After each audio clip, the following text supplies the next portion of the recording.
counterpart si Senador Ping Lacson sa Kamara para magkaalaman.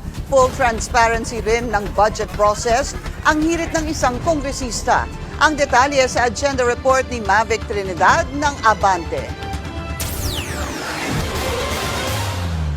Sino nga ba ang nagdagdag at sino ang nagbawas? Itong tanong ni House Deputy Speaker Ronaldo Puno sa controversial na 2025 national budget. At dapat anya, may managot dito.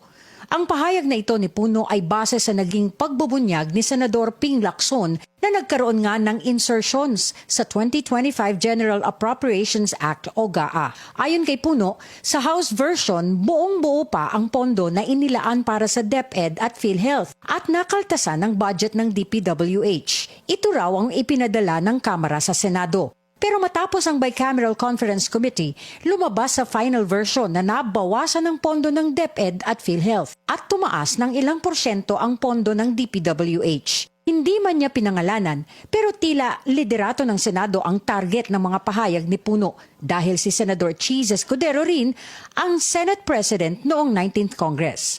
Naninindigan si Puno na hindi nila uumpisahan ang pagsusuri ng 2026 budget hanggat hindi raw nasasagot kung saan napunta ang pondo at kung sino ang nasa likod ng dagdag bawas dito. Ayon kay Puno, pagtulong